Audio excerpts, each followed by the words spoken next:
नमस्कार दोस्तों, आज की इस छोटी सी शॉर्ट वीडियो में हम विदेशी यात्री पढ़ते हैं जो ट्रिक के माध्यम से पढ़ लेते हैं। एक छोटी सी वीडियो रहेगी, इसमें आपको विदेशी यात्रियों के बारे में बताया जाएगा कि कौन यात्री किसके शासनकाल में आया है। तो जैसे कि यहाँ पे आप देख रहे हो, पहला क्वेश्चन है, फाहियान किसके शासनकाल में आया है। यहाँ पे लिखा है कि फाहियान किसके शासनकाल में आया था।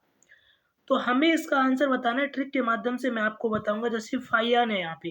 अब लास्ट में क्या है, लास्ट में इसमें आ रहा है हान, यानी कि जो हान है, तो सबसे जो जो हॉर्न जाते हैं वो चंद्रमा की तरफ जाते हैं। जो अंतरिक्ष में हॉर्न जाते हैं वो चंद्रमा की तरफ जाते हैं, इसलिए आपका इसका सही आंसर चंद्रगुप्त टू हो जाएगा, यानी कि चंद्रमा की तरफ जाएंगे तो ये चंद्रगुप्त टू इसका सही आंसर हो जाएगा।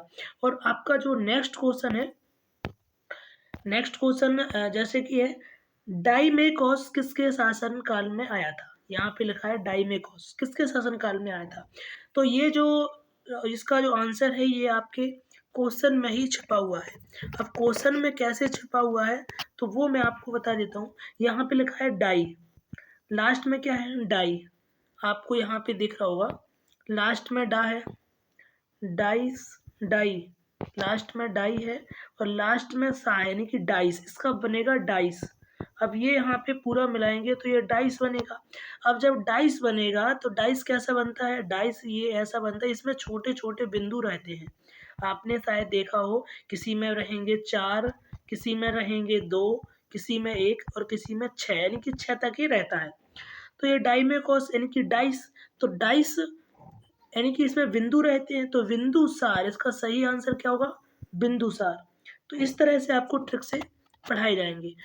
अब आपका थर्ड जो क्वेश्चन रहेगा, थर्ड क्वेश्चन है, मेगास्थनीज किसके शासनकाल में आया था। मेगास्थनीज, अब आपको इसका सही आंसर बताना है मेगास्थनीज का, यानी कि मेघ।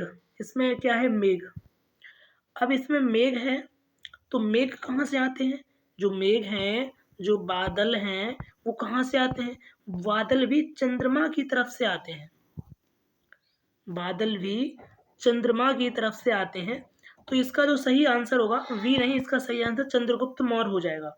इसका जो सही आंसर है वो option number D, Chandragupta Maurya इसका सही आंसर हो जाएगा। चलिए अब हम चौथे क्वेश्चन की तरफ चलते हैं।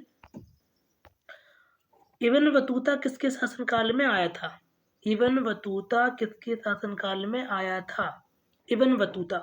अब इसका जैसे कि इब्न बतूता है, अब वाह की जगह यहाँ पे वाह दिख रहा है और ता की जगह अगर मैं यहाँ पे तुगलक कर दूं, यानी इब्न बतूता, यानी कि इसका सही आंसर होगा मोहम्मद बिन तुगलक। ऑप्शन नंबर बी इसका सही एवं करेक्ट आंसर होगा। अब हमारा लास्ट क्वेश्चन रहेगा, जहांगीर किसके शासनकाल में आया था। जहांगीर किसके शासनकाल में आया था, तो ये आया था सर विलियम हैकिंस और टॉमस रो, यानी कि इनमें से दोनों इसका सही आंसर हो जाएगा।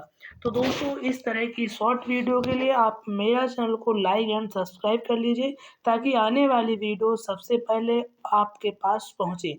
तो चलिए, तो मिलते हैं आपसे किसी नेक्स्ट वीडियो में, तब तक के लिए जय हिंद, जय भारत।